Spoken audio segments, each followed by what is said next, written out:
Bonjour, je vous propose dans cette vidéo d'apprendre les bases d'InDesign en créant une carte de visite.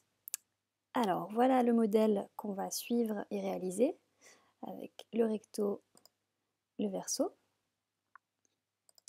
On va commencer donc par créer notre document en allant dans Fichier, Nouveau document. Donc on arrive sur cette fenêtre avec un certain nombre d'options à définir. D'abord le mode impression. Impression, évidemment, c'est celui qui nous intéresse puisque la carte est destinée à être imprimée. Les autres modes qui sont proposés sont le web, puisqu'on peut réaliser des mises en page de sites web sur InDesign, et on peut réaliser aussi des mises en page type livre numérique. Nombre de pages, on veut 2 pages puisqu'on a un recto et un verso. Et ici, on va décocher l'option page en vis-à-vis, puisqu'il concerne les livres, magazines, catalogues avec page de gauche, page de droite. Le format de page. Par défaut, InDesign nous propose un format A4 et puis on a un certain nombre d'autres formats standards qui nous sont proposés. Nous, on va définir un format personnalisé en millimètres, donc 85 par 55 qui correspond au format standard de carte de visite. On voit ici que automatiquement on est passé en orientation paysage. Si je veux créer une carte de visite verticale, il me suffit de cliquer ici sur portrait et on voit que les valeurs ici s'inversent. Les colonnes, on ne va pas y toucher pour le moment puisque ça va être surtout utile pour une mise en page avec une grille de mise en page, donc quelque chose de plus complexe que ce qu'on a à faire aujourd'hui. Les marges, ça correspond aux repères qu'InDesign va créer pour délimiter notre zone de travail. Donc ici, je vais donner une marge tournante de 6 mm. Par défaut, ce bouton est enfoncé. Si je veux avoir des marges différentes sur les différents côtés, je clique et je vais pouvoir, par exemple, avoir des marges plus larges sur les côtés. Là, je reviens à mes 6 mm. Dernières options, fond perdu et ligne bloc. Alors si ces options ne s'affichent pas, c'est qu'il vous faut cliquer ici sur plus d'options. Le fond perdu, évidemment, on va en avoir besoin puisqu'on a une image à pleine page, donc qui part à la coupe.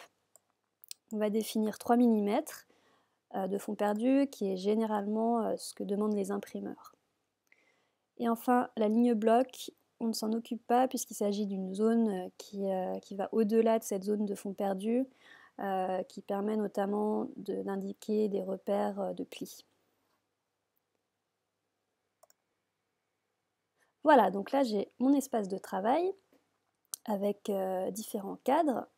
Le cadre noir correspond au format final de mon document, donc ici ma carte de visite 85 par 55 mm.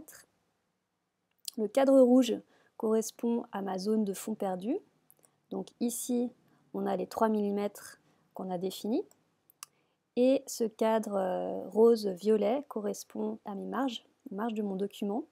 Donc ici, on a bien les 6 mm qu'on a définis. Avant de commencer notre travail, on va définir 2 choses pour partir sur des bases communes. D'abord, mon espace de travail. Ici, dans Fenêtre, espace de travail, j'ai choisi Typographie pour avoir cet ensemble de palettes. Deuxième chose, les profils colorimétriques. Alors, je vais aller dans Édition, Couleurs, et on ne va pas entrer dans les détails des profils colorimétriques, simplement on va choisir ici les paramètres prédéfinis pré-presse pour l'Europe 3, qui correspond à un ensemble de choix prédéfinis par InDesign, utile pour tout ce qui est destiné à l'imprimerie. Alors, je vais commencer par le verso de ma carte, donc la photo. Donc on va voir comment importer des images dans InDesign. Évidemment, il y a plusieurs méthodes. On va voir une première méthode qui consiste à créer un bloc et importer l'image à l'intérieur de ce bloc. Alors, je vais utiliser ici l'outil bloc, en l'occurrence un bloc rectangulaire, et je vais créer ce bloc en suivant les contours du fond perdu. Voilà, une fois que j'ai ce bloc, qui est repérable par ces diagonales bleues, je vais pouvoir importer mon image à l'intérieur de ce bloc. Pour ça, je vais cliquer dans Fichier, Importer. Le raccourci clavier est Commande D sur Mac ou CTRL D sur PC. Donc je vais chercher mon image. Ici, c'est un fichier PSD. On pourrait aussi importer un fichier JPEG, TIFF, PNG, EPS. Voilà, donc j'ai bien importé mon image à l'intérieur de mon bloc. Par contre, on voit que l'image est beaucoup trop grande. Pourquoi? Parce que InDesign importe l'image dans sa taille originale. Et là, il se trouve que cette image est assez grande. Alors, je vais faire un zoom arrière pour expliquer le fonctionnement des blocs dans InDesign. Alors ici, on voit qu'avec l'outil Sélection, j'ai sélectionné mon bloc image, c'est-à-dire le contenant. Maintenant, si je vais prendre mon outil Sélection direct, donc la flèche blanche, et je clique à l'intérieur, je sélectionne mon image, c'est-à-dire le contenu du bloc. Donc, une fois que j'ai sélectionné mon image, il me suffit de redimensionner en maintenant la touche Shift enfoncée pour garder ses proportions. Voilà, donc là on a vu comment importer une image et la redimensionner. Je vais tout de suite enregistrer mon fichier. Voilà. On va voir maintenant un raccourci très utile qui est la touche W.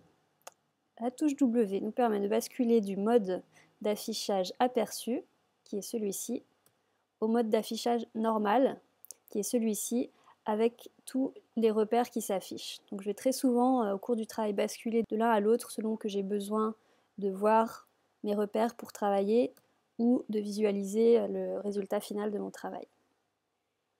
À propos des images, toujours, on va comprendre ce que sont les fichiers liés dans InDesign.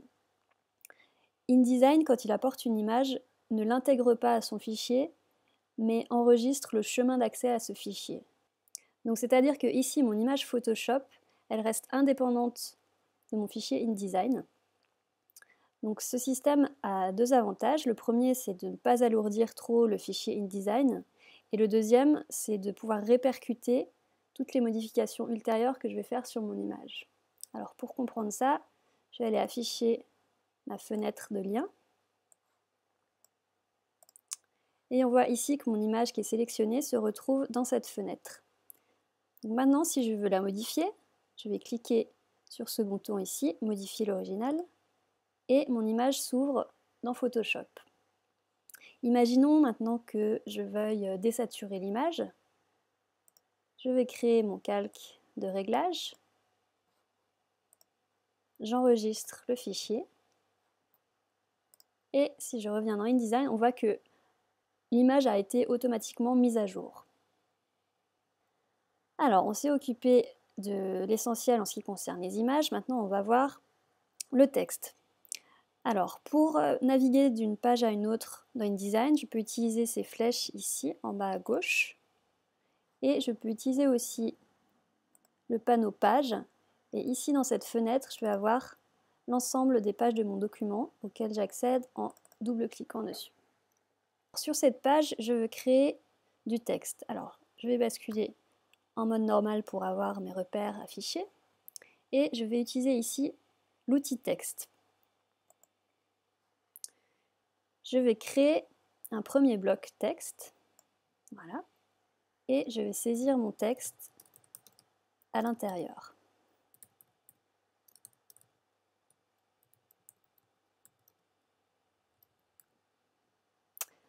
Maintenant, pour modifier les paramètres de mon texte, je le sélectionne et je vais aller dans la fenêtre Caractères.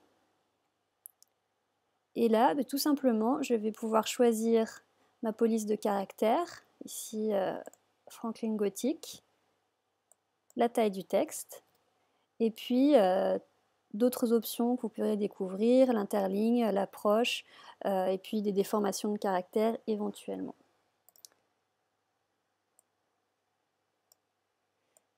Maintenant, je veux créer mon deuxième bloc de texte. Donc, je vais dupliquer le premier en utilisant la touche Alt. Et puis, je vais entrer le reste de mes informations.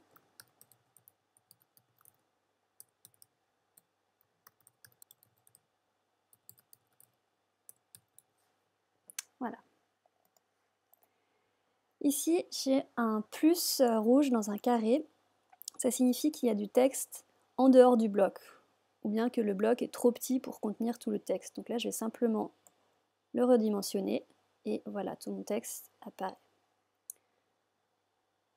Dans InDesign, on peut aligner de façon très simple, très rapide, des éléments entre eux. Pour ça, on va déjà vérifier dans Affichage, Grille et repères, que les repères sont magnétisés et que les repères commentés sont activés. Ici, c'est bien le cas. Donc si je veux aligner mes deux blocs entre eux, il suffit de les déplacer. Ici, vous voyez que j'ai un repère, une ligne verte qui s'affiche automatiquement. Donc les deux blocs sont alignés par le haut. J'ai aussi des repères roses ici qui correspondent à la moitié du format de mon document. Alors maintenant, si je reprends mon modèle, on voit que j'ai ici deux pictos à importer. Donc pour ça, on va voir une deuxième méthode d'importation des images. Tout à l'heure, on a vu qu'on pouvait créer un bloc, puis importer l'image à l'intérieur. Ici, ce qu'on va faire, c'est qu'on va directement importer l'image. Donc je vais utiliser le raccourci commande D, et puis je vais aller chercher ma première image. Et là, avec un simple clic, l'image va être importée dans sa taille originale. Maintenant, si je veux la redimensionner, je vais utiliser l'outil mise à l'échelle. Son raccourci, c'est la touche S. Alors ici, vous voyez qu'il y a un petit curseur, une petite cible qui s'affiche dans le coin supérieur gauche. Ça correspond au point de référence à partir duquel l'image va être redimensionnée. Ce point de référence, je le retrouve ici, dans cet ensemble de carrés. Si je clique dans le carré du centre, mon point de référence se retrouve au centre. Donc maintenant, il suffit de redimensionner l'image en cliquant et en maintenant la touche Shift enfoncée pour garder ses proportions. Je vais placer mon image et pour importer la deuxième image à la même taille, ce que je vais faire, c'est que je vais d'abord dupliquer ce premier bloc, donc avec la touche Alt pour dupliquer et la touche Shift pour maintenir un alignement horizontal. J'ai mon deuxième bloc. Avec commande D, je vais aller chercher ma deuxième image et tout simplement, elle va être importée avec les mêmes propriétés, donc à la même taille que la première. Ici, vous voyez qu'en double-cliquant sur l'outil main, mon document s'affiche entièrement dans la fenêtre d'InDesign. Je vais maintenant importer mon logo, donc qui est une image vectorielle. Pour ça, ce que je vais faire simplement, c'est ouvrir mon fichier qui est un fichier Illustrator, ça pourrait être aussi un fichier EPS, et puis faire un copier-coller de mon logo. Ici, encore une fois, il s'affiche très grand puisque InDesign a importé dans sa taille originale. Je vais tout simplement le redimensionner et le positionner à l'endroit souhaité. Voilà, dernier élément, si je reprends mon modèle, on a ces deux filets. Donc, pour créer un filet sous InDesign, j'ai un outil trait. Je vais afficher mes repères et puis je vais créer un premier trait ici. Pour modifier les propriétés de ce trait, je vais utiliser la palette Contour. Alors, moi je veux que ce filet ait une épaisseur de 1,5 points et je veux que ses extrémités soient arrondies. Alors, on va aller voir de plus près ce que ça donne. Voilà, les extrémités arrondies et je l'aligne précisément sur ma marge. Je vais dupliquer ce filet sur le deuxième bloc. Maintenant, je veux modifier la couleur de ces filets. Donc pour ça, je vais d'abord les sélectionner et je vais aller dans mon panneau nuancier. Dans ce panneau nuancier, on a un certain nombre de nuances par défaut créées par InDesign et les nuances spécifiques à mon document. Donc ici, il me suffit, si je veux modifier la couleur de ces filets, de cliquer pour leur attribuer cette couleur bleue. Sauf que ici, ça ne fonctionne pas, il n'y a pas de changement. Pourquoi? Parce que en haut à gauche de ce panneau nuancier, vous avez ces symboles qui correspondent au fond et au contour. Donc ici, en cliquant sur ma nuance bleue, ce que j'ai modifié, c'est la couleur du fond, puisque le carré bleu ici est au premier plan par rapport au contour noir. Donc si je veux changer la couleur du contour, il me faut cliquer ici sur contour et vous voyez que le carré noir passe au premier plan. Et à ce moment-là, je peux modifier la couleur du contour en cliquant sur ma valeur de bleu. Dernière chose à propos de ce nuancier, il est très utile parce que une fois que j'ai appliqué une nuance dans un document, je pourrais par la suite la remplacer ou la modifier. Pour cela, je double-clique sur ma nuance et imaginons que cette année je décide que mon logo change de couleur et devient vert. Il me suffit ici de modifier les valeurs et à chaque fois que j'aurai appliqué cette nuance dans mon document, elle sera automatiquement remplacée.